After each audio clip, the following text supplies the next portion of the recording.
السلام علیکم ورحمۃ اللہ وبرکاتہ۔ ان الحمد للہ نحمده ونستعینه ونستغفره ونعوذ باللہ من شرور انفسنا ومن سیئات اعمالنا من يهده اللہ فلا مضل له ومن يضلل فلا هادی له واشهد ان لا الہ الا اللہ وحدہ لا شریک له واشهد ان محمدا عبدہ ورسولہ اما بعد فإن خير الحديث كتاب الله وخير الهدى هدى محمد صلى الله عليه وسلم وشر الأمور محدثاتها وكل محدثة بدعة وكل بدعة ضلالة وكل ضلالة في النار۔ رب اشرح لي صدري ويسر لي أمري واحلل عقدة من لساني يفقه قولي رب زدني علما اللهم رب زدني علما آمین۔ عزیز بھائیوں اور میری اسلامی ماں اور بہنوں، آپ تمام کا ایک اور نئے ایپیسوڈ میں استقبال ہے، خیر مقدم ہے، خوش آمدید ہے۔ اور آج یہ ہمارا 7واں ایپیسوڈ ہے ہیلتھ کے تعلق سے کہ صحت مند زندگی ہم سنت کے مطابق کیسے گزار سکتے ہیں۔ اللہ تبارک و تعالیٰ سے میں دعا کروں گا کہ اللہ تعالیٰ ہم تمام کے یہاں بیٹھنے کو، سننے کو قبول فرمائے اور سننے سمجھنے سے زیادہ ہمیں عمل کرنے کی توفیق نصیب فرمائے۔ دیکھیے، آج کا جو ہمارا درس ہونے والا ہے نا، اس کا ایک خاکہ میں آپ تمام کے سامنے رکھنا چاہتا ہوں تاکہ باتیں بالکل واضح ہو جائیں۔ ہم انشاءاللہ پہلے پوائنٹ پر بات کریں گے کہ صحت جو ہے اللہ کی بہت بڑی نعمت ہے اور صحت مند ہمیں کیوں رہنا ہے، اس کے کیا ریزن ہو سکتے ہیں، ہے نا۔ تو اس کے تحت میں انشاءاللہ 8 سے 10 وجوہات آپ کے سامنے رکھوں گا۔ پھر ہمارا دوسرا پوائنٹ ہوگا کہ ذہنی و جسمانی صحت کا راز کیا ہے، صحت مند عادتیں کیا کیا ہیں، اسی طریقے سے مینٹل ہیلتھ کو، اسٹریس وغیرہ کو ہم کیسے سنت کے مطابق مینیج کر سکتے ہیں۔ اس پوائنٹ کے تحت انشاءاللہ 19 یا 20 باتیں قرآن و حدیث کی روشنی میں آپ کے سامنے میں رکھنے کی کوشش کروں گا۔ اور ہمارا آخری پوائنٹ ہوگا کہ اچھی ڈائٹ کیا ہے نا، ہماری زندگی میں اچھی غذا، اچھی ڈائٹ ہے نا، کس طریقے سے ہم مینیج کر کے اور اس کا ایک شیڈیول بنا کر کے، اس کی ایک ترتیب بنا کر کے ہم استعمال کر سکتے ہیں، جو ہمارے لیے انشاءاللہ انتہائی مفید ہوگا، انتہائی بہتر ہوگا۔ تو چلیے بلا کسی تاخیر کے آج کا یہ درس ہم شروع کرتے ہیں انشاءاللہ۔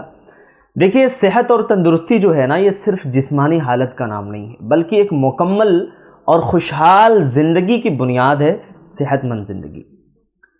اور آپ یاد رکھیں کہ ایک صحت مند انسان جو تندرست ہوتا ہے، صحت مند ہوتا ہے، یہاں تندرست ہونے کا ہرگز مطلب نہیں ہے کوئی یہ نہ سمجھ لے کہ موٹاپا یا بہت زیادہ موٹا ہو جانا، جسم بھاری ہو جانا، بالکل نہیں۔ صحت مند زندگی کا مطلب یہ ہے کہ آپ بیماریوں سے پاک ہوں، بیماریوں سے دور ہوں، اور اللہ تبارک و تعالیٰ نے آپ کو ایک ایسی خوشحال زندگی عطا کی ہو، ہے نا، جس میں دور دور تک کہیں کسی بیماری، کسی الجھن کا شائبہ تک نہ ہو۔ بعض دفعہ آدمی صحت مند تو ہوتا ہے لیکن جسمانی، ذہنی طور پر اور دماغی طور پر وہ بہت زیادہ ٹینشنوں کا شکار ہوتا ہے۔ ہم ایسی صحت کی ہم بات کر رہے ہیں کہ ہماری مینٹل ہیلتھ بھی انشاءاللہ صحیح ہو اور فزیکلی بھی ہم بہت زیادہ بہترین یعنی فٹ رہیں، ہے نا، اور یہ ہو کہ بھائی ہاں چلو اللہ تعالیٰ نے ہمیں جو نعمت دی ہے، اللہ کا بہت بڑا شکر ہے، احسان ہے۔ میں نے کہا کہ یہ جو تندرستی اللہ نے آپ کو دے رکھی ہے، ہمیں دے رکھی ہے نا، یہ اللہ کی بہت بڑی دولت ہے، بہت بڑی نعمت ہے۔ اور اللہ نے اپنی نعمتوں کے بارے میں کہا کہ وَإِن تَعُدُّوا نِعْمَتَ اللَّهِ لَا تُحْصُوهَا، اگر تم اللہ کی نعمتوں کو شمار کرنا چاہو، گننا چاہو تو نہیں گن سکتے ہو۔ روزمرہ کی زندگی میں ہم اور آپ دیکھیں، تصور کریں کہ اللہ تبارک و تعالیٰ کی دی ہوئی کتنی بے شمار نعمتیں ہیں جس سے ہم روزانہ فائدہ اٹھاتے ہیں، ہے نا، لیکن ہم اللہ کا شکر ادا نہیں کرتے۔ بھائیو، اللہ کا شکر بجا لاؤ، اور اللہ کا شکر یہ ہے کہ زبانی طور پر 3 طریقے سے آدمی شکر ادا کر سکتا ہے نا، ایک تو زبان سے، اور ایک جسم سے، ہے نا، اور ایک دل سے۔ تو تینوں چیزیں شامل ہونی چاہیے آپ کی عبادت کے اندر اور آپ کی ریاضت کے اندر، بندگی کے اندر۔ بیمار ہونے کے لیے کوئی وجہ نہیں، کوئی آدمی کیوں بیمار ہونا چاہے گا؟ اور آپ بتائیے، دنیا میں کوئی ایسا انسان ہے جو یہ چاہتا ہو کہ میں بیمار ہو جاؤں؟ ہاں ایک بات ضرور ہے کہ ہم میں سے ہر شخص چاہتا ہے کہ صحت مند رہے. یہ اور بات ہے کہ اس صحت مند زندگی کے لیے نہ کوشش کرتا ہے، نہ اس کی لائف سٹائل ویسی ہوتی ہے، نہ زندگی کی ترتیب ویسی ہوتی ہے. بس ارادہ ہے ہمارا، بالکل ایسے ہی جیسے ہمارا اور ہر مسلمان کا ارادہ ہے کہ وہ جنت میں جائے، اس کا مقصد ہے، لیکن وہ جنت میں جانے والے اعمال نہیں کرتا ہے نا. تو میں آپ کو بتا دوں اور واضح طور پہ بتا دوں کہ صحت مند ہمیں کیوں رہنا ہے. اس کی وجہ دیکھیے، جب کسی چیز کی وجہ ہمارے سامنے ہوگی نا، کوئی ٹارگٹ ہمارے سامنے فکس ہوگا، تب اس چیز کے لیے آدمی محنت کرتا ہے، جستجو کرتا ہے. آپ دیکھیے ان لوگوں کو جو بہت زیادہ باڈی شاڈی بناتے ہیں، باڈی بلڈر ہوتے ہیں، اور یعنی بہت زیادہ اپنی جسمانی نمائش کرتے ہیں، ہے نا، جسمانی طور پر وہ اپنے آپ کو لوگوں کے سامنے عیاں کرنا چاہتے ہیں، ظاہر کرنا چاہتے ہیں. ایک بات یہ کلیئر آپ اپنے ذہن میں رکھ لیں واضح طور پر کہ ہمارے نوجوانوں کے اندر یہ بہت ہی بری عادت ہے نا، ان کے اندر آتی جا رہی ہے کہ انہیں طاقتور اس لیے بننا ہے تاکہ وہ نمائش کریں، تاکہ وہ جو ہے کسی کو نیچا دکھائیں. یقیناً میرے بھائیوں، اللہ کے نزدیک طاقتور مومن بہتر ہے، افضل ہے. المؤمن القوی خیر واحب الی اللہ من المؤمن الضعیف. پچھلے ایپیسوڈ میں یہ حدیث میں نے پڑھی ہے آپ کے سامنے. لیکن اس طاقت کا یہ مطلب ہرگز نہیں ہے کہ کسی کو آپ نیچا دکھانے کے لیے، کسی کو زیر کرنے کے لیے، کسی کو ذلیل و رسوا کرنے کے لیے، ہے نا، اپنے آپ کو ہم طاقتور بنائیں. طاقتور اور صحت مند اس لیے ہمیں بننا ہے، پہلا مقصد یہ ہے تاکہ عبادت اور فرائض کی ادائیگی اچھی طریقے سے ہو سکے.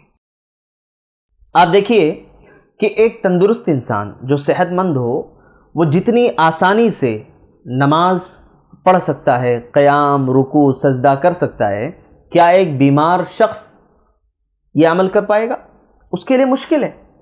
ارے بھئی، کتنے لوگوں کو آپ نے دیکھا ہوگا کہ مسجدوں میں جاتے ہیں، ان کے پاس دولت کی بھرمار ہے، ان کے پاس روپیہ پیسہ ہے، ان کے پاس فیم ہے، سب کچھ ہے، لیکن وہ جب مسجد میں داخل ہوتے ہیں تو اب محض اپنی بیماری کی بنیاد پر، صحت نہ ہونے کی وجہ سے وہ کھڑے ہو کر کے نماز نہیں پڑھ سکتے، وہ رکوع اور سجدہ نہیں کر سکتے. کتنے محروم لوگ ہیں. اور اگر آپ کو اللہ نے طاقت دی ہے آج جوانی میں کہ آپ اپنے رب کے سامنے سجدہ کر پا رہے ہو، اپنی پیشانی ٹیک پا رہے ہو اللہ کی بارگاہ میں، تو یہ آپ کے لیے بہت بڑی خوش نصیبی ہے. اس سے بڑی خوش نصیبی نہیں ہو سکتی ہے. تو آپ جو ہے نا، صحت مند کیوں رہنا ہے ہمیں، یہ مقصد اپنے ذہن میں آپ لے کر کے چلیں کہ ہمیں صحت مند اس لیے رہنا ہے تاکہ ہم عبادت اور فرائض کی ادائیگی کر سکیں. ایک کمزور انسان، آپ دیکھیے کہ آپ کے پاس دولت ہے، سب کچھ ہے، حج کرنے کی استطاعت بھی ہے، عمرہ کرنے کی استطاعت ہے، لیکن اگر آپ کے پاس جسمانی طاقت نہیں ہے تو آپ کیسے اس فرض کی ادائیگی کر پاؤ گے؟ ہاں، کیسے آپ اللہ کے گھر کا دیدار کر پاؤ گے؟ اور اگر کر بھی لیا تو اتنا بڑا فریضہ انجام دینے سے رہے آپ. تو اس لیے یہ مقصد ذہن میں رکھیں گے تو انشاءاللہ اپنی صحت کی آپ اور ہم پرواہ کریں گے. دوسری چیز یہ ہے کہ ہمیں صحت مند کیوں رہنا ہے. دوسرا مقصد ہمارے ذہن میں ہونا چاہیے کہ دین و دنیا کی فلاح. دیکھیے، صحت مند انسان جو ہے نا، ہمیشہ دین و دنیا میں کامیاب ہوتا ہے. آپ دیکھیے، کوئی بھی فیلڈ آپ لے لیں، ہے نا، کوئی بھی فیلڈ جس میں ایک انسان صحت مند ہے، آپ دیکھیں گے کہ انٹرنیشنل لیول پہ جو لوگ پرفارم کرنا چاہتے ہیں، جو اپنا یعنی مظاہرہ کرنا چاہتے ہیں اپنی صلاحیت کا، اپنی قابلیت کا اور اپنے ٹیلنٹ کا، ان کو آپ دیکھیے کہ کس طریقے سے وہ سالوں سال محنت کرتے ہیں اپنی صحت کے اوپر اور اپنے آپ کو فزیکلی مینٹین کرنے کے لیے. کتنی محنت ان کی درکار ہوتی ہے، اور پھر کہیں جا کر کے نتیجہ ان کے سامنے آتا ہے کہ چلو الحمدللہ ہم نے عالمی لیول پہ، عالمی پیمانے پہ یہ ایوارڈ اور یہ انعام اپنے نام کیا ہے. لوگوں نے دیکھ لیا، دنیا نے تو جان لیا کہ ہاں بھائی بہت اچھی بات ہے، ماشاءاللہ کیا بڑی کامیابی مل گئی. لیکن دنیا یہ نہیں جانتی ہے کہ اس ایک معمولی سی کامیابی کے پیچھے کتنی بڑی محنت درکار تھی، جس کی بنیاد پر یہ کامیابی جو ہے اس کو ملی ہے. آپ دیکھیے کہ ایک صحت مند انسان، ہاں، بنسبت اس کے جو کمزور ہے، لاغر ہے، صحت مند نہیں ہے، صحت مند انسان اپنے خاندان کے لیے کیا کچھ نہیں کر سکتا. اس کے خاندان کے لیے کمائی کر سکتا ہے، غریبوں کی مدد کر سکتا ہے، دوسروں کی بھلائی کی طرف راغب بھی ہو سکتا ہے. لیکن ایک کمزور انسان، وہ تو خود بیچارہ مجبور ہے، وہ تو خود اپنے لیے محتاج ہے کہ کوئی مجھے آ کر کے دے دے. ہاں، تو یہ مقصد ہمارے ذہن میں ہو کہ ہمیں اپنوں کے لیے، دوسروں کے لیے کچھ بڑا کرنا ہے، ہاں، تب آپ اپنی صحت پر فوکس کرو گے، اپنی صحت کو آپ ضائع اور برباد نہیں ہونے دو گے، یا ایسی چیزوں سے آپ پرہیز کرو گے جس کا بہت ہی غلط ایفیکٹ اور اثر آپ کے جسم کے اوپر ہو رہا ہے۔ تیسرا مقصد ہمارا کیا ہونا چاہیے؟ دیکھیے، صحت مند ہونے کے لیے یا رہنے کے لیے ہمارا تیسرا ٹارگٹ اور مقصد ذہن میں یہ ہو کہ دیکھو، اگر ہم صحت مند رہیں گے تو خوشحال رہیں گے، سکون میں رہیں گے، جبکہ جو انسان صحت مند نہیں ہوتا ہے وہ بیچارہ پریشان ہوتا ہے، افسردگی کی حالت میں ہوتا ہے، بہت زیادہ اس کے اوپر دماغی جو ہے ذہنی دباؤ ہوتا ہے نا۔ مثال کے طور پر ایک آدمی کو آپ دیکھ لیں جو دائمی بیماری میں مبتلا ہے نا، مسلسل جو ہے جسمانی درد میں، ذہنی پریشانی میں مبتلا ہے نا، اس کی زندگی میں دیکھو کیسے خوشیاں مات پڑ جاتی ہیں، کیسے دور دور تک وہ بیچارہ نروس نظر آتا ہے، اس کے چہرے پر خوشی کے آثار نہیں ہوتے ہیں، ہے نا۔ کیوں؟ کیونکہ وہ خود صحت مند نہیں ہے، وہ مجبور ہے، وہ دوسروں کی طرف بیچارہ للچائی ہوئی نظروں سے دیکھتا ہے کہ کاش کوئی میری زندگی میں کچھ خوشیاں لا کر کے دے دے۔ اور ایسے موقع پر اگر اللہ نے آپ کو طاقتور بنایا ہے، آپ کو اگر اللہ نے قوت دی ہے، تو ایک مومن کی حیثیت سے آپ کا یہ ذمہ ہے کہ آپ اپنے اس بھائی کی مدد کرو، اس کا تعاون کرو۔ یہ بہت بڑی چیز ہے جو ایک مسلمان ہونے کی حیثیت سے ہمیں اپنے ذہن و دماغ کے اندر رکھنی چاہیے۔ آپ دیکھیے، جو انسان خوشحال ہوتا ہے، صحت مند ہوتا ہے، کیسے پرجوش اور خوش رہتا ہے، پرجوش انداز میں اس کی زندگی گزرتی ہے، بہت زیادہ خوشحال ہوتا ہے نا۔ کیوں؟ کیونکہ وہ صحت مند ہے۔ تو ہم صحت مند اس لیے رہیں کیونکہ دیکھیے، اللہ کے نبی صلی اللہ علیہ وسلم نے فرمایا اپنے بھائی سے مسکرا کر کے ملو گے، یہ بھی صدقہ ہے نا۔ تو بھائی سے مسکرا کر کے ملنا بھی تو صدقہ ہے۔ اب ظاہر ہے کہ آپ صحت مند نہیں رہو گے، پریشان رہو گے تو مسکراؤ گے کیسے؟ یہ مسکراہٹ لانے کے لیے، زندگی میں خوشیاں، اللہ تعالیٰ منع نہیں کر رہا ہے کہ آپ خوش نہ رہو، ہاں، اسلام کی خوبصورتی ہے۔ اسلام یہی تو چاہتا ہے کہ دین اور دنیا دونوں کے بیلنس کو برقرار رکھتے ہوئے کام کرنا ہے۔ آپ دنیا میں اتنے محو نہ ہو جاؤ، اتنے ڈوب نہ جاؤ کہ آخرت کو بھول بیٹھو، اور آخرت میں اتنے ڈوب نہ جاؤ کہ دنیا کی کوئی پرواہ نہ ہو، نہ اپنوں کے حقوق ادا کرنے کی پرواہ ہو، نہ بیوی بچوں کے حقوق کا کوئی خیال ہو، ہے نا، نہ دنیا کی کوئی فکر ہو، دنیا مافیہ سے بالکل الگ ہو کر کے کہیں سادھو سنت بن کر کے بیٹھ جاؤ، رہبانیت اختیار کر لو۔ اسلام اس بات کی بھی اجازت ہمیں اور آپ کو نہیں دیتا ہے۔ چوتھا مقصد یہ ہے کہ دیکھیے، ایک صحت مند انسان معاشرتی طور پر جس طریقے سے اپنے فرائض کی ادائیگی کر سکتا ہے نا، اپنے بچوں کی پرورش کر سکتا ہے، اپنے پڑوسیوں کے لیے مفید ثابت ہو سکتا ہے، اس طریقے سے کمزور آدمی جو صحت مند نہ ہو وہ نہ اپنے لیے کچھ کر سکتا ہے اور نہ ہی معاشرے اور سماج کے لیے کچھ کر سکتا ہے۔ تو معاشرتی ذمہ داریوں کو نبھانے کے لیے بھی ہمیں صحت مند رہنا ہے، یہ مقصد بھی ہمارے ذہن میں ہونا چاہیے۔ اور پانچویں وجہ یہ ہے علم کا حصول، کہ ہمیں صحت مند کیوں رہنا ہے؟ علم حاصل کرنے کے لیے۔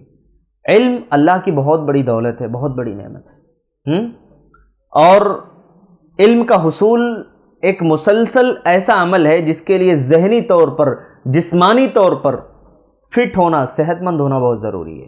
اس میں دونوں چیزیں ساتھ ہونی چاہیے، ذہنی طور پر بھی آپ صحت مند رہیں، فٹ رہیں، اور جسمانی طور پر بھی۔ اگر ذہنی طور پر آپ فٹ نہیں ہیں، صرف جسمانی طور پہ، آپ علم حاصل نہیں کر پائیں گے۔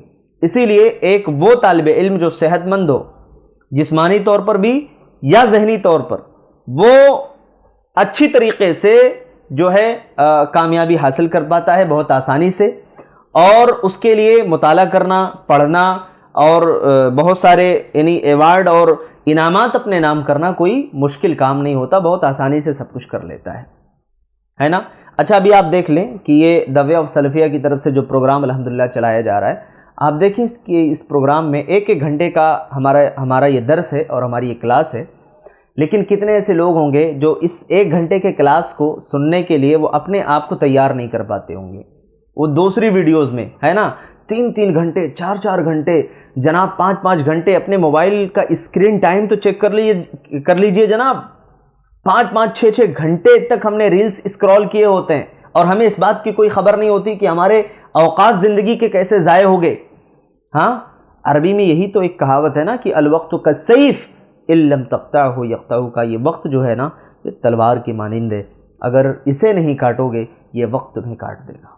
1 گھنٹے کا درس سننے کے لیے اگر ہمارے پاس وقت نہیں ہے، اگر ہم نے ٹائم نہیں نکالا، ہم نے وقت نہیں دیا، ہم نے اپنے مال کی اور اپنے وقت کی قربانی نہیں دی، تو آپ بتائیے کہ ہمارے لیے اور آپ کے لیے کتنی بڑی محرومی کی بات ہو سکتی ہے، کتنی بڑی محرومی ہو سکتی ہے۔ اور وہی 1 گھنٹہ اگر آپ نے دیا، نوٹس آپ نے حاصل کر لیے، جو باتیں یہاں بتائی گی وہ آپ نے لے لیا۔ ہر مہینے الحمدللہ دا وے آف سلفیہ کی طرف سے ایسے ہی پروگرامز ہوتے رہتے ہیں، اور آپ چاہیں تو اس پروگرام کا حصہ آپ بن سکتے ہیں، ہاں، اور آپ اپنے آپ کو علم دوست بنا سکتے ہیں۔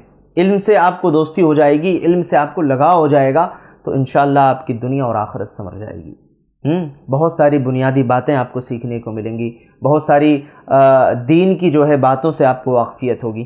تو بہرحال کہنے کا مطلب یہ ہے کہ اگر آپ تیار ہو اور آپ اس پروگرام کا، اس مشن کا حصہ آپ بنے ہو، تو یہ آپ کے لیے بہت بڑی کامیابی ہے۔ میں آپ کو مبارکباد دیتا ہوں، دل سے مبارکباد دیتا ہوں کہ اللہ تعالیٰ اور زیادہ ہمیں اور آپ کو توفیق دے، علم حاصل کرنے کا جذبہ، نیک جذبہ اللہ ہم سب کے دلوں کے اندر پیدا فرمائے۔ بھائیو چلیے اور آگے بڑھتے ہیں ہم۔ تو صحت مند رہنے کا چھٹا راز یہ ہے کہ ایک صحت مند انسان جو ہوتا ہے نا، اس کے اندر نئی نئی چیزوں کی ایجاد کرنے کی صلاحیت ہوتی ہے، وہ بہت فعال ہوتا ہے، بہت زیادہ اس کے اندر محنت کرنے کا جذبہ ہوتا ہے، ٹھیک ہے، اور پھر اس طریقے سے وہ کیا کرتا ہے، نئی نئی چیزوں کو لوگوں کے سامنے پیش کرنے میں، جیسے ایک انجینئر ہو، ہاں، میڈیکل فیلڈ میں کوئی کام کرنے والا ہو، ہے نا، کوئی سائنٹسٹ ہو، سائنسداں ہو، تو یہ تمام کہیں نہ کہیں ذہنی جسمانی طور پر بہت فٹ ہوتے ہیں، بہت تیار ہوتے ہیں، تب جا کر کے وہ ایک نئی چیز اپنی قوم کو اور اپنے سماج کو دے پاتے ہیں، ہاں، ورنہ یہ چیز پاسبل نہیں تھی میرے بھائی کہ ایک بیمار شخص کوئی کام ایسے کر کے چلا جائے۔ 7واں مقصد یہ ہونا چاہیے صحت مند رہنے کے لیے کہ اگر کبھی ہمارے ذہن میں خیال آئے کہ ہم نعوذ باللہ حرام چیزیں استعمال کر رہے ہیں، ہے نا، شیطان ابھار رہا ہو، اس کی طرف ہم مائل ہو رہے ہوں اور وہ ہمارے اپنی زندگی کو خراب کرنے پر آمادہ کر رہا ہو، تو یہ 10 جو پوائنٹ میں نے ذکر کیا ہے، اس کو ازبر کر لیں آپ دماغ میں، اور یہ مقصد لے کر کے چلیں کہ نہیں، ہمیں صحت مند رہنا ہے انشاءاللہ، اس کے لیے محنت اور کوشش کرنا ہے انشاءاللہ، اور محنت و کوشش اس لیے کرنی ہے کیونکہ 7واں مقصد یہ ہے کہ ہماری زندگی مثبت طور پر جو ہے ہماری طرز زندگی ہو جائے، ٹھیک ہے، پرسکون زندگی اپنانے میں، ہے نا، ایک مثبت جو سوچ ہوتی ہے انسان کی، وہ بہت مدد کرتی ہے، اس کے اندر خود اعتمادی بڑھتی ہے، وہ زندگی کے چیلنجز کا سامنا جو ہے بہتر طریقے سے کر پاتا ہے نا۔ اور آپ خود دیکھ لیں کہ ایک صحت مند انسان کیا کرتا ہے، روزانہ ورزش کرتا ہے، اپنے آپ کو وقت دیتا ہے، بہتر خوراک لے سکتا ہے، اور اپنے ارد گرد لوگوں کے لیے ایک مثال بھی بن جاتا ہے۔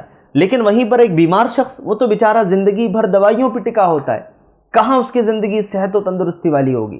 تو مثبت اور پازیٹیو طرز زندگی جو ہے ہمیں گزارنا ہے، اور اس کے لیے صحت مند رہنا ضروری ہے، ٹھیک ہے۔ آپ دیکھیے کہ جو بیمار ہوتا ہے، کتنی جو ہے نیگیٹو تھاٹس اس کے ذہن و دماغ کے اندر آتے ہیں، ہے نا، کتنے ایسے برے برے خیالات آتے ہیں، اب زندگی ہماری ختم ہونے والی ہے، اب ہمارے بچوں کا کیا ہوگا، اب ان کا کیا ہوگا۔ یہ بہت ہی غلط تھاٹس ہیں، خیالات ہیں، جو آپ کی زندگی کو تباہ و برباد کر سکتے ہیں۔ اور آپ کو بتاؤں، میں نے پچھلے ایپیسوڈ میں بتایا ہے کہ ایسے کئی لوگوں کو میں خود اپنی آنکھوں سے دیکھا ہوں، جانتا ہوں، جو 8-8 10-10 سال سے اس ڈپریشن میں زندگی کاٹ رہے ہیں کہ اب میری زندگی کا کوئی فائدہ نہیں ہے، میں بیمار ہو چکا ہوں، اب میں کبھی ٹھیک نہیں ہوں گا، اور اسی حالت میں دنیا سے چلا جاؤں گا۔ اب آپ خود سوچئے، اندازہ لگائیے کہ اسی لیے تو اللہ کے نبی نے تعلیم دی کہ جب کسی کی عیادت کرنے کے لیے آپ جائیں تو لا بأس طہور انشاءاللہ پڑھیں، کہ کوئی حرج نہیں، اللہ تبارک و تعالیٰ آپ کو شفا عطا فرمائیں گے انشاءاللہ، ہے نا۔ اور 8ویں چیز یہ ہے کہ ہمیں صحت مند اس لیے رہنا ہے کیونکہ ہمارے تعلقات اچھے ہوں۔ دیکھیے، جو انسان صحت مند ہوتا ہے، مثبت سوچ والا ہوتا ہے، پرجوش انداز میں اپنے بھائی سے ملاقات کرتا ہے، لوگوں سے اپنے تعلقات اس کے بہتر بنتے ہیں، ہے نا، وہ لوگوں کی مدد بھی کر سکتا ہے، دوست اور خاندان کے ساتھ، دوستوں کے ساتھ اچھا وقت گزار سکتا ہے، وہ بہت زیادہ ملنسار ہوتا ہے، زندگی کا لطف لے سکتا ہے، وہ جو صحت مند ہو۔ اور جو انسان صحت مند نہ ہو، وہ ان تمام چیزوں سے محروم رہ جاتا ہے۔ اس کے علاوہ 9ویں چیز یہ ہے کہ صحت مند جو ہے نا، یہ انسان کو خود مختار بناتی ہے۔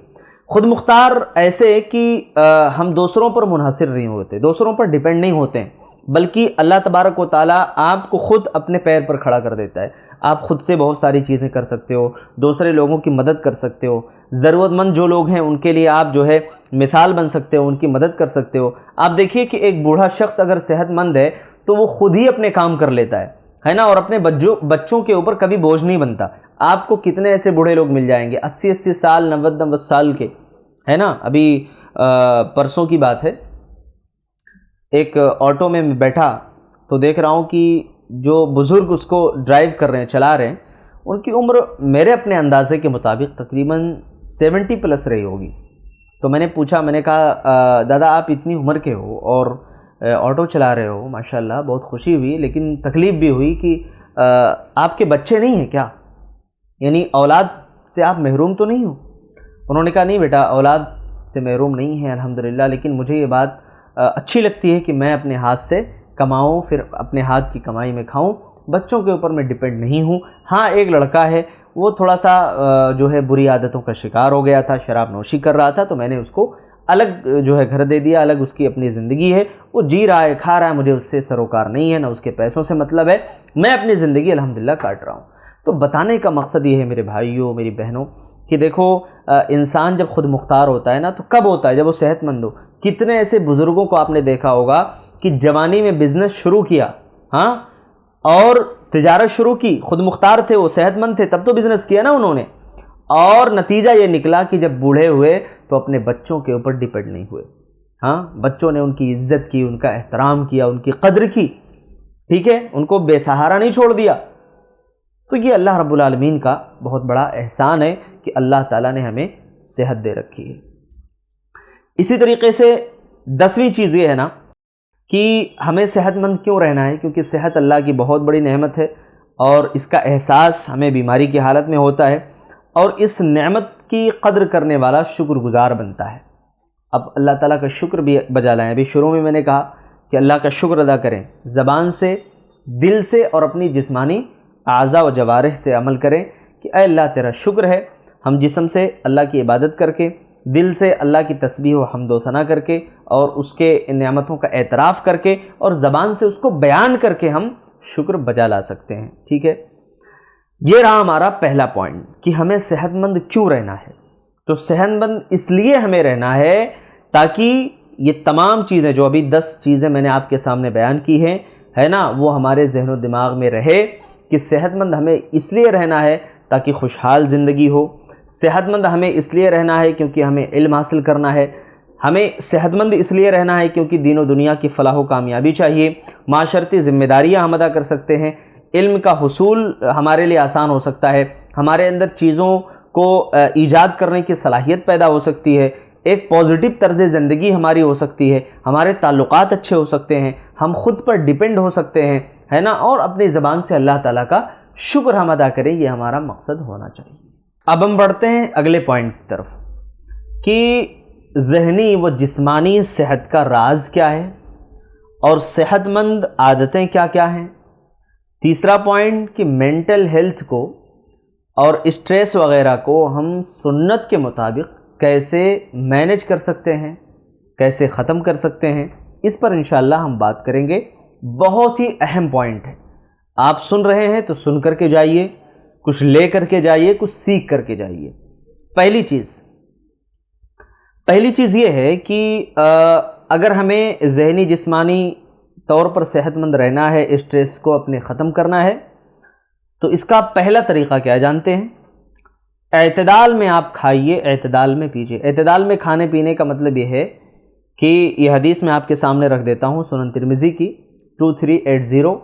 اللہ کے نبی نے فرمایا کہ ما ملأ آدمی وعاء شرا من بطن بحسب ابن آدم اکلات یقمنا صلبہ، کہ آدمی پیٹ سے بدتر کوئی برتن نہیں بھرتا ہے، چند لقمے اس کے لیے کافی ہوتے ہیں جو اس کی کمر کو سیدھا رکھ سکے، ہے نا، اس کی کمر سیدھی رہے۔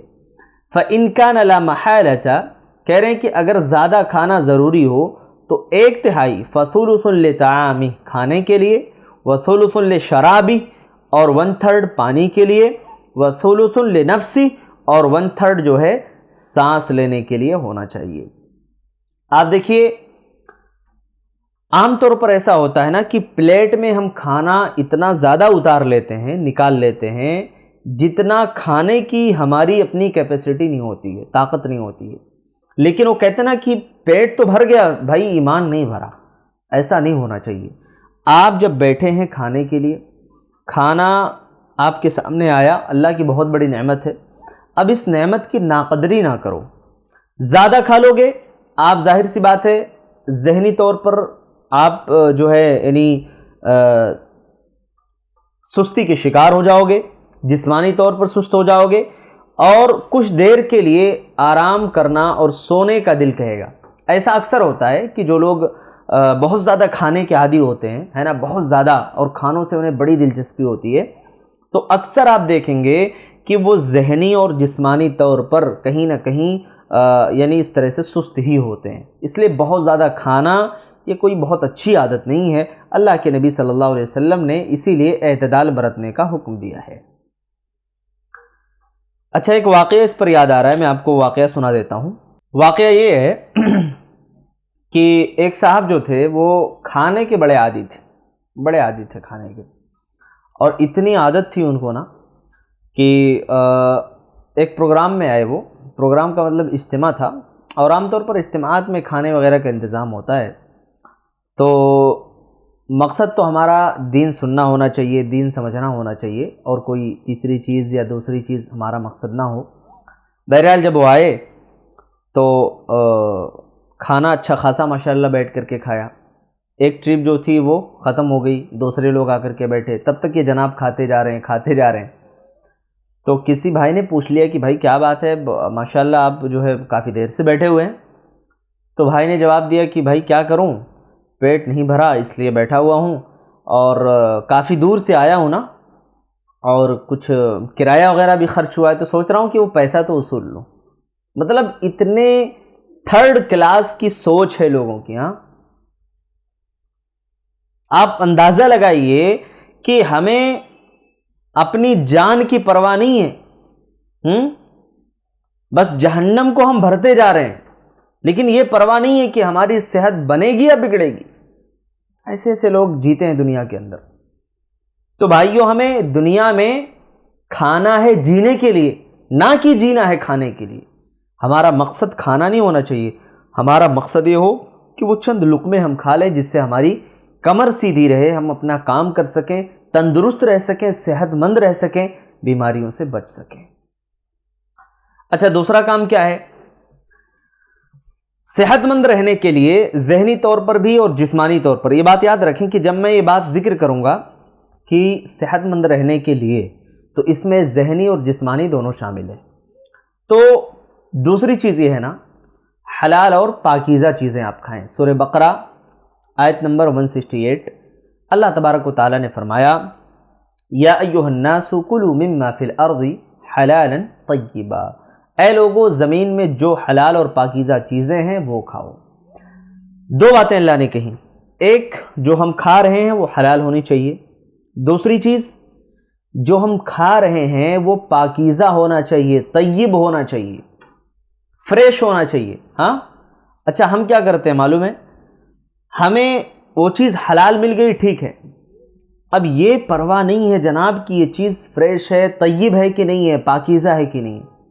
آج آپ خود دیکھ لیجئے کتنے ایسے لوگ ہیں، مارکیٹ میں ملنے والی بہت ساری ایسی ملاوٹ والی چیزیں ہیں، ٹھیک ہے وہ حلال ہیں، آپ کھا رہے ہو، لیکن کیا وہ طیب ہے؟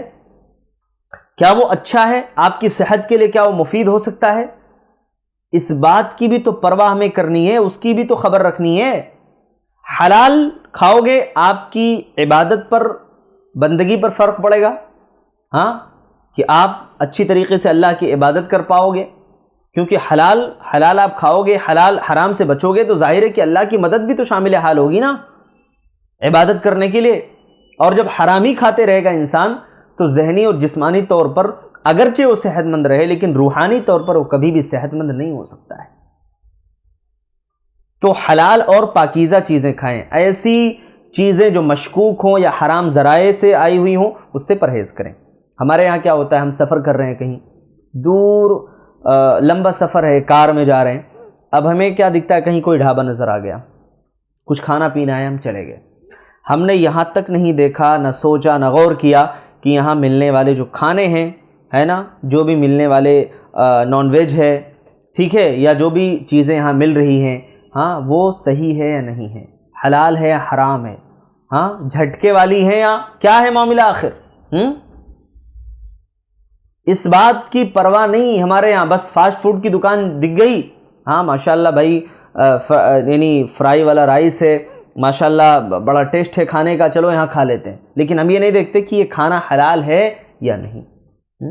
زومیٹو پہ بڑا خوبصورت سا امیج لگا کر کے دے دیا، ٹھیک ہے، سویگی پہ بہت خوبصورت سی امیج دکھ گئی، بھائی ماشاءاللہ بہت اچھا سالن دکھ رہا ہے، ہم نے بیٹھے بیٹھے گھر سے آرڈر کر لیا، لیکن کیا ہم نے سوچا آرڈر کرتے ہوئے کہ یہ ہمارے گھر تک جو لا کر کے دے کے جائے گا، کس جو ہے ہوٹل سے لے کر کے آ رہا ہے، وہ حلال بھی ہے یا نہیں، ہاں صاف ستھرا بھی ہے یا نہیں، سب سے اہم تو حلال ہے یا نہیں، پاکیزہ ہے یا نہیں، طیب ہے کہ نہیں، اس کی پرواہ ہمیں کرنی چاہیے۔ تیسری چیز، اگر آپ کو ذہنی جسمانی طور پر صحت مند رہنا ہے، اسٹریس وغیرہ سے بھی بچنا ہے، تو نبی کریم صلی اللہ علیہ وسلم نے پانی پینے کے بھی آداب بتائے۔ آداب کیا بتائیں کہ بیٹھ کر کے پانی پیجئے، 3 سانس میں پانی پینا ہے۔ صحیح بخاری حدیث نمبر 5631 کہا اذا شرب احدکم فلیتنفس فی الشراب 3، جب تم میں سے کوئی پانی پیے تو 3 سانس میں پیے، جب تم میں سے کوئی پانی پیے تو 3 سانس میں پیے، ٹھیک ہے، اور پانی پیتے وقت ہمیں اس بات کا خیال رکھنا چاہیے کہ پانی ہم جلدی جلدی نہ پئیں، کھڑے ہو کر کے نہ پئیں، بلکہ آرام سے بیٹھ کر کے پئیں، تاکہ ہمارا جو معدہ ہے نا، ہاضمہ ہے، وہ صحت مند رہے۔ ہوتا کیا ہے معلوم ہے آپ کو، ہم ان چیزوں سے پرہیز نہیں کرتے ہیں جو ہماری صحت کے لیے مضر ہوتی ہیں، خطرناک ہوتی ہیں۔ پرہیز کب ہم کرتے ہیں نا، جب ڈاکٹر کے پاس جاتے ہیں اپنی بیماریاں لے کر کے، بھئی یہ تکلیف ہے، اس کا علاج کروانا ہے۔ اب جب ڈاکٹر ہمیں ڈانٹتا ہے، ڈنڈے مارتا ہے، ہاں ڈنڈے مارنے کا مطلب سختی کرتا ہے کہ میں علاج نہیں کروں گا اگر میرے بتائے ہوئے طریقے پر نہیں چلو گے، پرہیز نہیں کرو گے، ہاں ٹائم سے دوا نہیں لوگے، تب ہم اس کی بات سننے لگتے ہیں، ٹھیک ہے، لیکن اللہ نے کیا کہا، رسول اللہ صلی اللہ علیہ وسلم نے کیا کہا، ہمیں اس کی پرواہ بالکل نہیں ہوتی ہے۔ تو اس کی پرواہ ہمیں کرنی ہے اگر ذہنی جسمانی طور پر آپ کو فٹ رہنا ہے تو۔ چوتھی چیز کیا ہے، صحت مند رہنے کے لیے، ہاں اسٹریس کو مینیج کرنے کے لیے سنت طریقہ بھی ہے۔ نبی کریم صلی اللہ علیہ وسلم نے کیا بتایا، کہا کہ نبی کریم صلی اللہ علیہ وسلم جب چلتے تھے تو تیزی سے چلتے تھے، کان اذا مشى تکفوا کانما ينحت من صبب، کہا کہ نبی کریم صلی اللہ علیہ وسلم تیزی سے چلتے تھے، اور ایسے تیزی سے چل رہے ہوتے تھے جیسے ڈھلان سے نیچے اتر رہے ہوں۔ شمائل ترمذی کے 115 پہ یہ حدیث جو ہے آپ کو ملے گی کہ اللہ کے نبی صلی اللہ علیہ وسلم تیزی سے چلتے تھے۔ آپ اپنی زندگی کا معمول بنا لیں، 20 منٹ 30 منٹ جو ہے ڈیلی آپ واک کریں، آپ جو ہے رننگ کریں، ٹھیک ہے، اس سے آپ جو ہے جسمانی طور پر فٹ رہیں گے، فزیکلی آپ جو ہے اپنے آپ کو فٹ پائیں گے، ایکٹیو رہیں گے، پورا دن آپ کا اچھا جائے گا کہ چلو الحمدللہ۔ ہاں آپ دوڑ کر کے تو دیکھو، آپ جسمانی طور پر ورزش کر کے تو دیکھو، آپ دیکھو ایک ہفتے میں کیسے چینجز اور بدلاؤ آتے ہیں، اور کتنی ساری گندگیاں آپ کے اندر سے باہر نکل جائیں گی، چہرے پہ نکھار آ جائے گا، ہاں چہرہ خوبصورت دکھنے لگے گا، جسمانی طور پر اپنے آپ کو صحت مند اور فٹ آپ پاؤ گے۔ یہ ورزش اور جسمانی طور پر جو ہے اپنے آپ کو فٹ رکھنے کا فائدہ ہے۔ اسی طریقے سے آپ کیا کریں، 5ویں چیز فٹ رہنے کے لیے، صحت مند رہنے کے لیے دوڑ اور کھیل کود میں بھی حصہ لینا چاہیے۔ یہ کوئی بری بات نہیں ہے نا، اللہ کی دیکھیے ایک بات میں یہ بھی عرض کر دوں، بعض اسکولوں میں یہ ہوتا ہے کہ بچوں کو ڈانس وغیرہ کا جو ہے ڈانس وغیرہ کی پریکٹس کروائی جاتی ہے، دیکھا جاتا ہے کہ بچوں کو بہت سارے غیر شرعی جو ہے کھیل کود کروائے جاتے ہیں، ان سے پرہیز کرنا ہے، اس میں اپنے بچوں کو جانے نہیں دینا ہے. لیکن اگر جائز کھیل ہے، دوڑ والا کھیل ہے، ہاں تو بالکل نبی کریم صلی اللہ علیہ وسلم خود مسابقہ کرتے تھے، دوڑتے تھے. آپ دیکھیے ابو داؤد کی روایت ہے، حدیث نمبر 2578 ہے نا.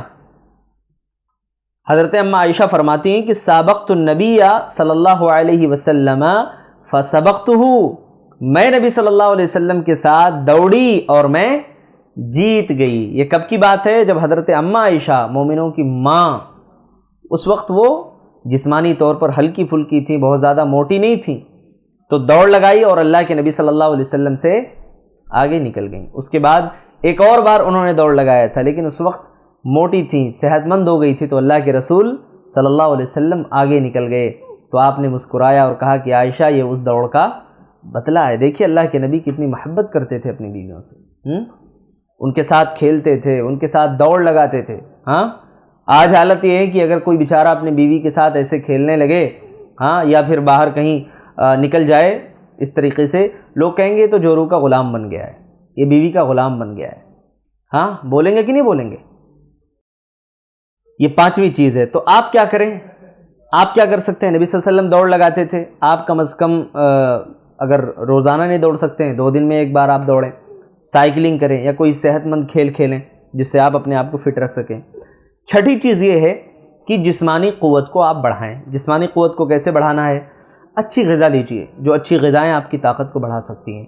حدیث صحیح مسلم 2664، نبی صلی اللہ علیہ وسلم نے فرمایا المؤمن القوی خیر واحب الی اللہ من المؤمن الضعیف، کہ طاقتور مومن کمزور مومن سے بہتر ہے. اس لیے باقاعدہ صحت مند غذا کے ساتھ اچھی نیند بھی لیں. میں عام طور پہ دیکھتا ہوں کہ ہمارے نوجوانوں کی اتنی بری حالت ہے نا، اتنی بری حالت ہے، اللہ رحم کرے، بیچارے رات بھر 10-11 بجے رات تک ورزش کرتے ہیں. بتائیے، ہاں صبح کا وقت اللہ نے بابرکت بنایا ہے، اس میں وقت بھی جو ہے نا زیادہ، کم وقت میں زیادہ کام آپ کر پاؤ گے. اور صبح کے وقت بیچارے سوئے رہتے ہیں، 11-12 بجے 1 بجے جو ہے ہماری صبح ہوتی ہے، اور رات کے 11 بجے 12 بجے ہم ورزش کرتے ہیں. ہاں اسی لیے تو ایسی ویڈیوز سامنے آتی ہیں جم کی کہ کوئی نوجوان جم کرتے کرتے ہارٹ اٹیک کا شکار ہو گیا. کیا ہوگا جناب؟ آپ سپلیمنٹ لے رہے ہو، آپ پاؤڈرز وغیرہ استعمال کر رہے ہو، پروٹین کے نام پہ پتہ نہیں کون کون سے کیمیکل بھر رہے ہو اپنے اندر، اور پھر یہ سوچ رہے ہو کہ ہم صحت مند بن جائیں گے. ہاں ہم جو ہے بس باڈی بلڈر بن جائیں، جسمانی طور پر لگے لوگوں کو کہ ہاں طاقتور ہے. نہیں، ہمیں دکھانے کے لیے طاقتور نہیں بننا ہے، ہمیں اندر سے فٹ بننا ہے، اندر سے ہمیں مضبوط بننا ہے. 7ویں چیز، عشاء کے بعد جلدی سونے کی عادت ڈالیے. اگر آپ مینٹلی آپ فٹ رہنا چاہتے ہیں، ذہنی جسمانی طور پر، ٹھیک ہے، سنت طریقہ یہ ہے کہ عشاء کے بعد جلدی سوئیے.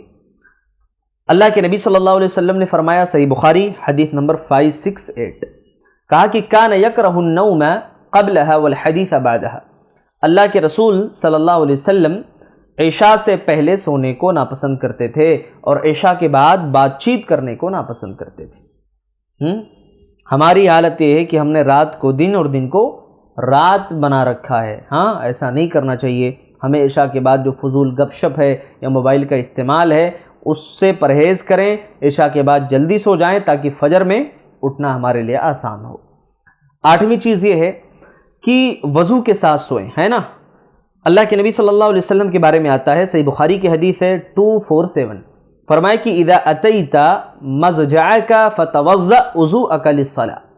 اللہ کے نبی صلی اللہ علیہ وسلم نے کہا کہ جب تم بستر پر جاؤ تو نماز کے لیے جس طریقے سے وضو کرتے ہو ویسا ہی وضو کر لیا کرو، ہے نا. تو سونے سے پہلے وضو کرنے سے جسم بھی صاف ہو جاتا ہے اور ہماری روح بھی مطمئن ہو جاتی ہے اور ہم ذہنی جسمانی طور پر اپنے آپ کو تر و تازہ محسوس کرتے ہیں.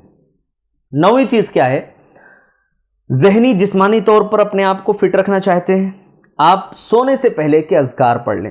صحیح بخاری حدیث نمبر 5010، نبی کریم صلی اللہ علیہ وسلم نے فرمایا کہ ہے نا آیت الکرسی اور سورہ بقرہ کی آخری 2 آیتیں پڑھا کرو، آیت الکرسی پڑھا کرو. اس کا فائدہ کیا ہوگا؟ اللہ کی طرف سے ایک محافظ مقرر ہوگا جو صبح تک آپ کی حفاظت کرے گا.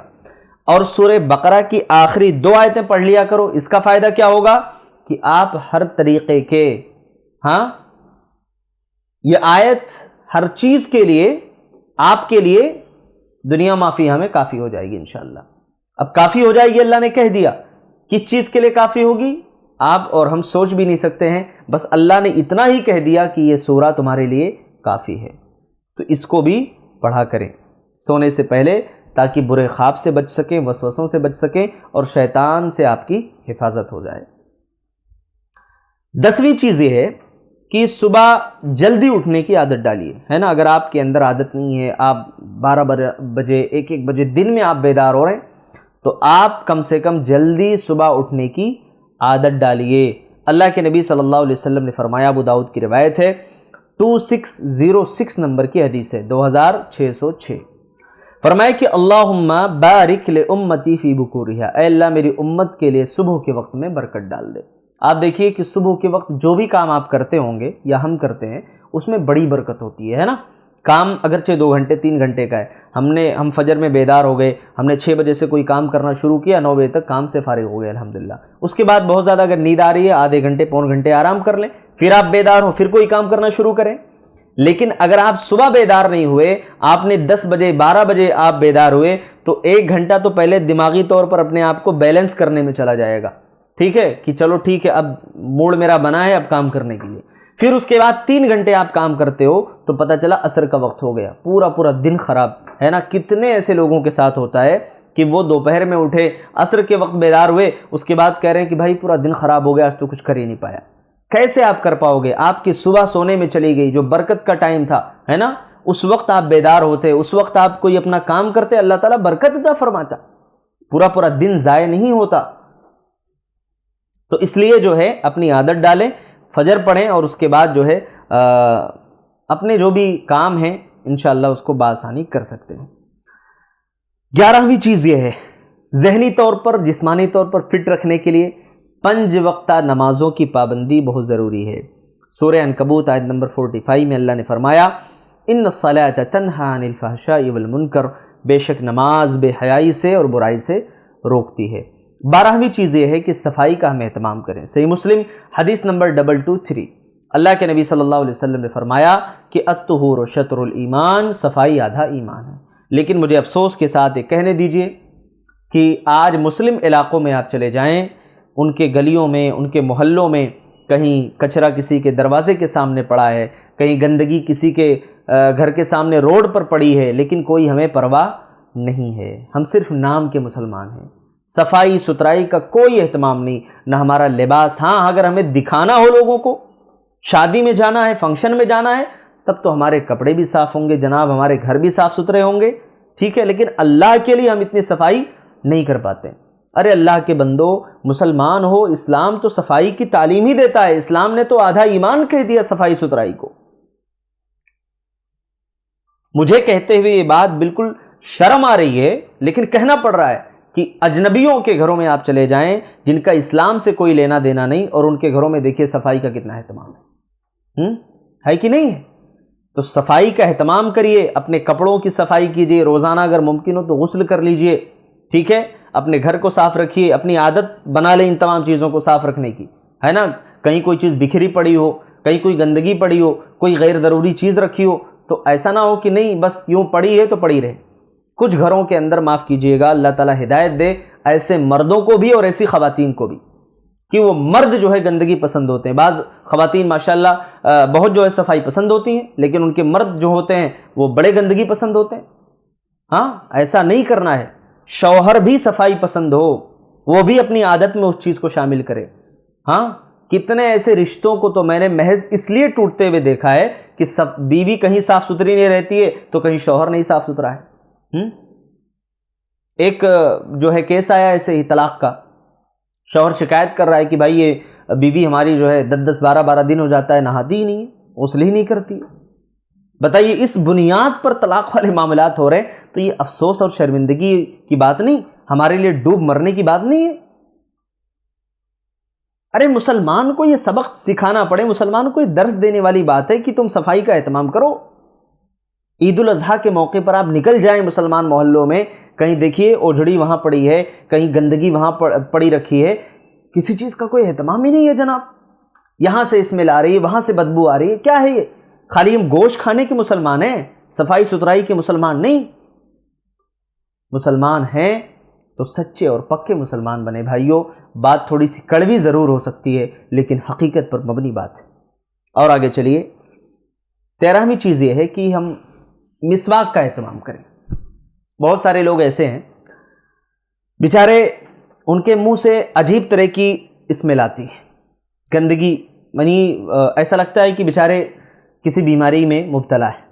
عام طور پر ڈاکٹرز کا یہ کہنا ہے کہ جب ایسے لوگوں کے پیٹ میں بیماری ہوتی ہے، ان کا پیٹ صاف نہیں ہوتا ہے یا اور مسائل ہوتے ہیں تو ان کے منہ سے اسمیل آتی ہے یا دانت وغیرہ صاف نہ ہو، اسی لیے اللہ کے نبی نے یہ حکم دے دیا۔ صحیح بخاری حدیث نمبر 887 کہا کہ تم مسواک کا اہتمام کرو۔ ہاں، لیکن نبی نے اس کو فرض نہیں کیا، کہا لولا ان اشق علی امتی لامرتهم بالسواک عند کل صلاۃ۔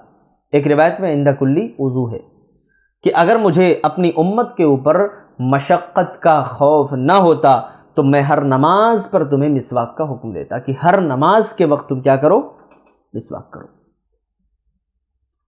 اب مسواک پر میں نہیں جانا چاہتا ہوں کہ مسواک کرنے کے کیا کیا فائدے ہیں، لیکن مسواک کے بہت سارے فائدے ڈاکٹرز نے ذکر کیے ہیں اور یہ بیان کیا ہے کہ مسواک کرنے سے صرف آپ کے دانت ہی صاف نہیں ہوتے ہیں بلکہ آپ بہت بڑی بڑی خطرناک گلے کی ہے نا، زبان کی ہے نا، مسوڑوں کی بیماریوں سے بھی اپنے آپ کو آپ دور رکھ پاؤ گے انشاءاللہ۔ اور مسواک کرنا چاہیے، اللہ کے نبی صلی اللہ علیہ وسلم کی سنت ہے۔ اور ایک حدیث میں اللہ کے نبی نے فرمایا کہ رضا ربی فی السواک، مسواک کرنے میں اللہ کی خوشنودی بھی ہے۔ آپ مسواک کرو گے اللہ کی خوشنودی حاصل ہوگی جناب، اور کیا چاہیے آپ کو؟ اور آگے چلیے، 14ویں چیز یہ ہے بھائیوں، جسمانی ذہنی طور پر اپنے آپ کو فٹ رکھنے کے لیے غصے پر قابو رکھیں۔ کچھ لوگ اس لیے بیچارے صحت مند نہیں رہ پاتے ہیں یا فٹ نہیں رہ پاتے ذہنی جسمانی طور پر، ان کے ہاں غصے کی بڑی عادت ہوتی ہے، غصہ بہت ہے۔ آپ دیکھیے چھوٹے چھوٹے بچوں کو، کھانا کھانے کے لیے بیٹھ گئے، کہیں کچھ دال کم ہو گیا، سبزی کم ہو گئی، کیسے بچہ چیخنے لگتا ہے نا۔ آپ دیکھیے کہ وہ بچہ کبھی صحت مند بن پاتا ہے یا صحت مند رہتا ہے؟ عام طور پر نہیں ہوتا ہے، بیچارہ پتلا دبلا، ہڈیاں نظر آ رہی ہوں گی، ہاں، آنکھ اندر ہیں، دھسے ہوئے ہیں، ہاں، رو رہا ہے، چیخ رہا ہے، کس لیے؟ کسی معمولی سی بات پر ضد کر رہا ہے۔ تو غصے پر اگر آپ، یہ چھوٹوں کے ساتھ نہیں بڑوں کے ساتھ بھی یہ مسئلہ ہے، ان کے پسند کا کھانا ہی نہیں بنا، بیوی پر بھڑک اٹھے، ہاں، مارنا شروع کر دیا، گالیاں دینا شروع کر دیں، اور یہی لوگ بیچارے جا کر کے ہوٹلوں میں بیٹھے رہتے ہیں، وہاں ہوٹلز میں انہیں ایک ایک گھنٹے انتظار کروایا جاتا ہے تو کوئی فرق نہیں پڑتا، اور یہ گھر میں آتے ہیں تو ساری جو ہے مردانگی ان کی باہر نکل آتی ہے، بیوی پر ٹوٹ پڑیں گے، ہاں، مارنا شروع کر دیں گے، گالی گلوچ کرنا شروع کر دیں گے۔ اس سے بھی پرہیز کریں۔ اور دوسرا پہلو اس کا یہ بھی ہے کہ اگر ہمارا شوہر آتا ہے پریشان ہے تو بیوی کی بھی ذمہ داری ہے کہ وہ بہت زیادہ انتظار نہ کروائے، کیونکہ بیچارہ پہلے سے ہی تھکا ہارا ہے۔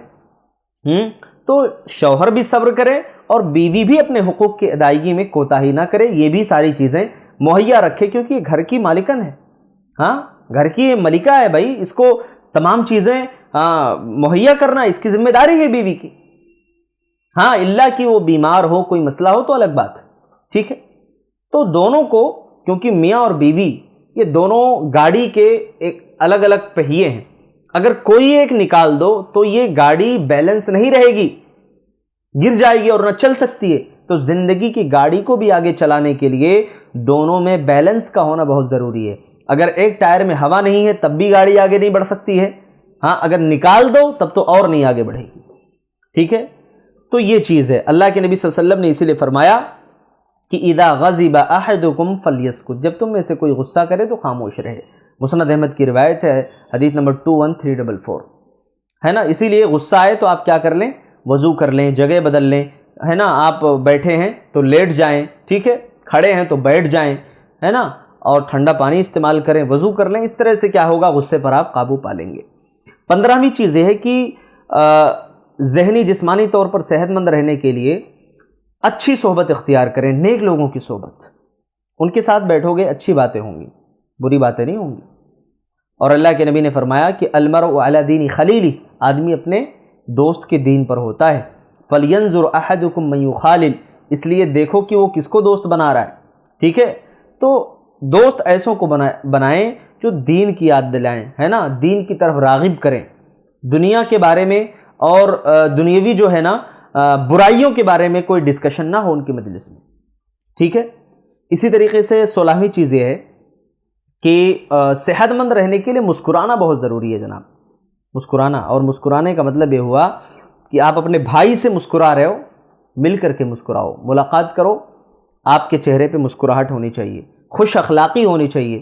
سنن ترمذی حدیث نمبر 1956، نبی صلی اللہ علیہ وسلم نے فرمایا کہ تبسمک فی وجہ اخیک صدقہ، تمہارے اپنے بھائی کو مسکرا کر کے دیکھنا بھی یہ صدقہ ہے۔ ہاں، اپنے بھائی کو مسکرا کر کے دیکھتے ہو، صدقہ ہے۔ گھر اور باہر سب سے آپ مسکرا کر کے ملیے تاکہ خوشی ملے، لوگوں کو خوشی ملے۔ ہاں، یہ حکم کس کے لیے؟ ہمارے اور آپ کے لیے۔ ہم باہر نکلیں لوگوں سے مسکراتے ہوئے ملے، ہے نا۔ 17ویں چیز یہ ہے کہ شکر گزاری ہو اور مثبت سوچ ہو، ذہنی جسمانی طور پر فٹ رہنے کے لیے سورہ ابراہیم آیت نمبر 7 میں اللہ نے فرمایا لَإِن شَكَرْتُمْ لَأَزِيدَنَّكُمْ، جو اللہ نے دے رکھا ہے جب آپ اس پر شکر بجا لاؤ گے تو شکر کیسے آپ بجا لاؤ گے؟ کہ اللہ تعالیٰ نے مجھے جو بھی دیا اللہ کا شکر ہے، ہاں فلاں تو مجھ سے بھی زیادہ پریشان ہے، تو آپ خوش رہو گے اور آپ یہ دیکھو گے کہ نہیں، میرے پاس تو گاڑی نہیں ہے، اس کے پاس گھر بھی ہے، گاڑیاں بھی ہیں، سب کچھ ہے، میرے پاس کیوں نہیں؟ آپ فوراً نروس ہو جاؤ گے اور آپ کے ذہن و دماغ پر شیطان حاوی ہو جائے گا۔ اسی طریقے سے 18ویں چیز یہ ہے کہ دعا اور کثرت سے اللہ تعالیٰ کا ذکر کریں، ہے نا۔ سورۃ الرعد کی آیت نمبر 28 میں اللہ تعالیٰ نے فرمایا کہ الا بذکر اللہ تطمئن القلوب، ہاں کہا کہ جو لوگ ایمان لائے ہے نا وہ اللہ تبارک و تعالیٰ کو یاد کرتے ہیں، اور خبردار اللہ کے ذکر سے ہی دلوں کو اطمینان ملتا ہے۔ صبح و شام کے اذکار آپ پڑھیں، کام سے پہلے، ہر کام سے پہلے آپ بسم اللہ پڑھ لیں، اس سے کیا ہوگا؟ ذہنی جسمانی طور پر انشاءاللہ آپ محفوظ رہیں گے شیطان کے شر سے، اور آپ فٹ پائیں گے اپنے آپ کو انشاءاللہ ہر کام میں۔ 19ویں چیز یہ ہے کہ حرام اور نقصان دہ چیزوں سے پرہیز کریں، بچیں۔ سورہ نساء کی آیت نمبر 29 میں اللہ نے فرمایا وَلَا تَقْتُلُوا أَنفُسَكُمْ، اپنے آپ کو ہلاک نہ کرو، ہے نا۔ اب آپ دیکھیے کیا کیا چیزیں انسان کو ہلاک کر دیتی ہیں۔ نشہ انسان کو ہلاک کر دیتا ہے، حرام رشتے انسان کو ہلاک کر دیتے ہیں، نقصان دہ کھانے پینے والی چیزیں انسان کو ہلاک کر دیتی ہیں۔ تینوں چیزوں سے یا ان کے علاوہ اور بھی جو چیزیں ہیں اس سے پرہیز کرنا ہے، بچنا ہے، تاکہ ہم اپنے آپ کو فٹ رکھ سکیں۔ 20ویں چیز یہ ہے کہ دیکھیے ہمارے جسم کا اور روح کا جو توازن ہے اس کو برقرار رکھنا ہے۔ بہت سارے دنیا میں ایسے لوگ آپ کو ملیں گے جو صرف جسم کے پیچھے بھاگتے چلے گئے، ان کو صرف جسم کی پرواہ تھی، انہوں نے روح کی پرواہ نہیں کی۔ وہ خوبصورت دکھنا چاہتے ہیں، خوبصورت بننا چاہتے ہیں، ہے نا، اپنے چہرے کو، اپنی جسمانی نشیب و فراز کو سنوارنا چاہتے ہیں، سب کچھ ان کا اچھا ہونا چاہیے، لیکن روح چاہے جتنی گندی ہو اس سے فرق نہیں پڑتا ہے۔ اور کچھ لوگ ایسے آئے جو جسم کی پرواہ کیے بغیر صرف روح کے پیچھے پڑ گئے، جیسے صوفیاء ہیں، اللہ اللہ اللہ کہتے چلے گئے، رہبانیت اختیار کر لیا، دنیا سے کٹ گئے۔ اسلام نے کہا کہ بھئی یہ جسم اور روح کا جو بیلنس ہے نا، اس کے توازن کو برقرار رکھنا ہے، اس کے بیلنس کو رکھنا ہے برقرار۔ سورہ صحیح بخاری حدیث نمبر 1968، اللہ کے نبی صلی اللہ علیہ وسلم نے فرمایا ان لربک علیک حقا، تمہارے رب کا بھی تمہارے اوپر حق ہے، ولنفسک علیک حقا، اور تمہارے جسم کا بھی تم پر حق ہے۔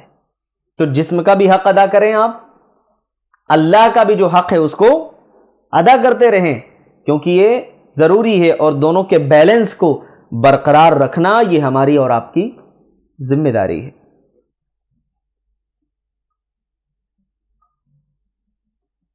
اب آتے ہیں ہم اپنے آخری پوائنٹ کی طرف کہ آخر اچھی ڈائٹ کیا ہے، اچھی ڈائٹ کیا ہم لے سکتے ہیں۔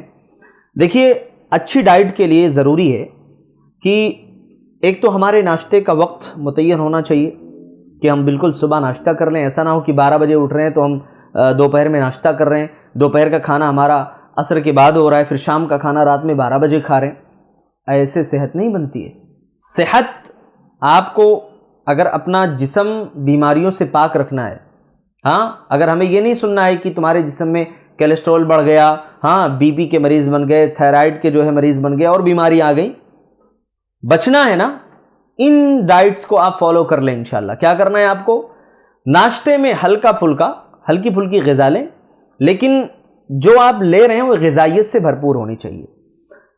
کسی نے کہا ہے کہ ناشتہ جو ہے بقدر بادام ہونے چاہیے، تو ناشتے میں کیا لے سکتے ہیں آپ؟ دیکھیے، دودھ کا استعمال کریں، ممکن ہو تو ساتھ میں کھجور کا استعمال کر لیں، شہد وغیرہ کا استعمال کیا کریں، ہے نا۔ اور اسی طرح سے انڈا ہے ابلا ہوا، یا پھر ہلکا پھلکا فرائی کر کے، یا پھر اسی طرح سے کچھ دلیا وغیرہ ہو گیا، چپاتی ہو گئی، یہ مختصر ناشتہ آپ کر لیں۔ اور صبح جب آپ ناشتہ کر لیں گے نا، یعنی 7 8 بہت آخر تو 9 تک، تو دوپہر میں پھر آپ کو بھوک لگے گی اور دوپہر میں آپ کھانا کھا پاؤ گے۔ ہوتا کیا ہے کہ ہم ناشتہ کر رہے ہیں 11 بجے، دوپہر میں ہم کیا کھائیں گے؟ پھر ہمارا دوپہر کا کھانا ہوگا 5 بجے شام میں، عصر کے بعد، اور شام کا کھانا ہم کھا رہے ہیں رات میں 12 بجے، کھا کر کے فوراً سو جاتے ہیں، اور وہی کھانا ہمارے لیے ہلاکت کا باعث بن جاتا ہے۔ یہ صبح کا ہمارا صبح کی ڈائٹ۔ اس کے علاوہ بھی اور بہت سارے ڈائٹ ہو سکتے ہیں جو آپ انشاءاللہ اپنے ڈاکٹر سے رابطہ کر کے پوچھ کر کے انشاءاللہ اپنے لیے متعین کر سکتے ہیں۔ دوسرا یہ ہے کہ دوپہر میں ہم کیا کھائیں۔ دیکھیے، دوپہر میں ہماری ڈائٹ یہ ہونی چاہیے، کوشش یہ کریں کہ ایسی غذا ہو جو طاقت ہمیں پہنچائے، ہے نا، اور آسانی سے ہضم ہو جائے، جس سے ہمارے معدے پر بھی کوئی بہت زیادہ گہرا اثر نہ ہو۔ بہت زیادہ مرچ مسالے والی چیزوں سے پرہیز کریں۔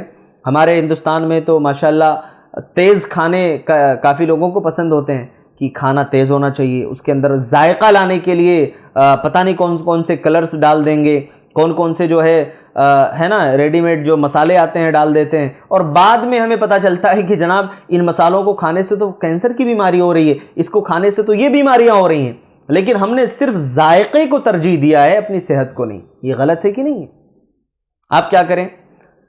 دیکھیے، کھیرا ہے، ککڑی ہے، ٹماٹر ہے، گاجر وغیرہ ہے، یہ تمام چیزیں سلاد کے طور پر آپ استعمال کر سکتے ہیں۔ آپ کیا کریں؟ سب سے پہلے دال چاول سبزیاں کھانے سے پہلے یہ چیزیں کھائیں، ہے نا، جو آپ کے پلیٹ 1 میں جو چیزیں رکھی ہوئی ہیں، جو میں نے ابھی کہا، اس میں اور بھی چیزیں آپ ایڈ کر سکتے ہیں۔ اب یہ آپ کھا چکے، آپ کا پیٹ ایسا لگے گا کہ بھر گیا۔ اب اس کے بعد اگر آپ روٹی سبزی دال جو بھی استعمال کرو گے، مختصر آپ کھاؤ گے، تو اس کا فائدہ یہ ہوگا کہ طاقتور غذا جسم میں زیادہ جا رہی ہے، آپ کو قوت اندر سے محسوس ہوگی، بیماریوں سے لڑنے کی طاقت آئے گی۔ لیکن ہمارا معاملہ یہ ہے کہ ہم پہلے تیل مسالے والی چیزیں اپنے اندر جذب کر لیتے ہیں، ہے نا، اس کے بعد زبان کا ذائقہ بدلنے کے لیے جناب کہیں کھیرے اور ککڑی کا ایک معمولی سا ٹکڑا اٹھایا، ہم نے کھا لیا، اور خلاص ہم نے سوچا کہ اب کھانا ہو گیا۔ آپ دیکھیے، شام میں ہمیں کیا کھانا ہے؟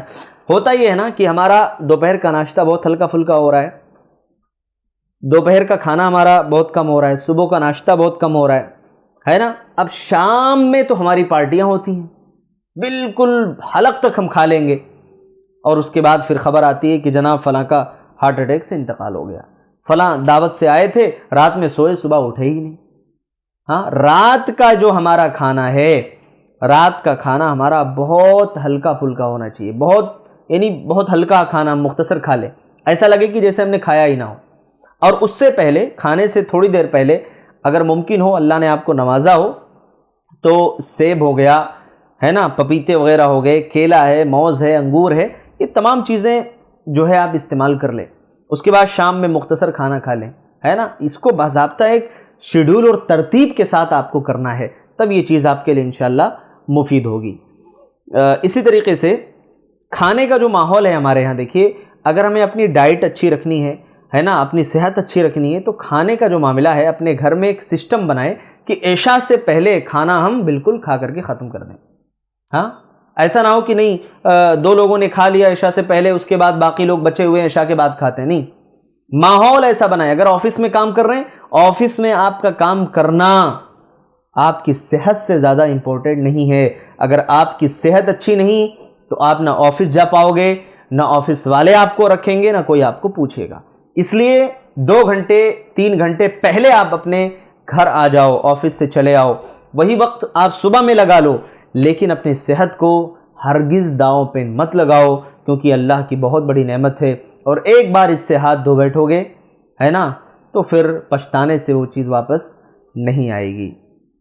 اسی طریقے سے جو سنت کھانے ہیں نا وہ بھی اپنے کھانوں میں ہم استعمال کریں۔ نبی صلی اللہ علیہ وسلم کھجور کھاتے تھے، کھجور آپ کھائیے، اس کے اندر بہترین توانائی ہوتی ہے، آئرن کا بہترین ذریعہ بھی ہے۔ شہد استعمال کریے، زیتون کا تیل اپنے عادت میں ڈالیے ہے نا جو کہ دل کے لیے مفید ہے، کلونجی جو ہے آپ استعمال کریے جو کہ ہر بیماری کے لیے شفا ہے نا، اور یہ تمام چیزیں جو ہے یعنی اپنی زندگی کی ترتیب میں شامل ہونی چاہیے، ٹھیک ہے۔ اور ایک آخری چیز میں ذکر کر دوں کہ کھانے کا وقت ہم فکس کر لیں کہ آپ جو ہے نا کیا کریں، ایسا نہ ہو کہ ایک ہی بار پیٹ بھر کے کھا لیا صبح میں، اب ہمیں دوپہر میں کھانے کی ضرورت نہیں، پھر شام میں نہیں، بہت زیادہ وزن نہیں ڈالنا ہے اپنے معدے پر۔ آپ کیا کریں، ٹائم فکس کر لیں، ہم نے ناشتہ کیا، دوپہر کا کھایا، پھر شام، پھر رات، ہے نا 3 یا 4 ٹائم فکس کریں۔ شام کا مطلب یہ کہ عصر میں کچھ ہلکے پھلکے فروٹس آپ نے لے لیے، پھر اس کے بعد مغرب کی کچھ دیر کے بعد آپ نے کھا لیا، ایسے آپ ترتیب رکھیے، اور کوشش یہ کریے کہ کھانے کے بعد تھوڑی ہلکی پھلکی واک کر لیں آپ، تاکہ وہ کھانا ہضم ہو جائے، اور نقصان دہ چیزوں سے پرہیز کریے، جیسے کہ کولڈ ڈرنکس وغیرہ ہو گئے، فاسٹ فوڈ ہو گیا، زیادہ شکر اور نمک والی چیزیں ہو گئیں، اور بہت زیادہ چائے اور کافی سے بھی پرہیز کرنا چاہیے۔ کافی جس کے اندر یعنی بہت زیادہ مٹھاس نہ ہو ہے نا، جیسے کہ شکر وغیرہ ڈال کر کے بنائی جائے تو اس سے بھی بچیے ہے نا، ورنہ صرف کافی تو انشاءاللہ مفید ہے۔ بعض لوگوں کی عادت ہوتی ہے کہ نہیں چائے چائے چائے، اور نتیجہ یہ ہوتا ہے کہ بیچارے جوانی میں ہی شوگر کے مریض بن جاتے ہیں۔ تو یہ چند اہم چیزیں تھیں ہمارے صحت کے تعلق سے۔ آئیے اللہ تبارک و تعالیٰ سے ہم دعا کرتے ہیں کہ اللہ رب العالمین ہم تمام کو کہنے سننے سے زیادہ عمل کرنے کی توفیق نصیب فرمائے، آمین، تقبل یا رب العالمین، وآخر دعوانا الحمد للہ رب العالمین، والسلام علیکم ورحمۃ اللہ وبرکاتہ۔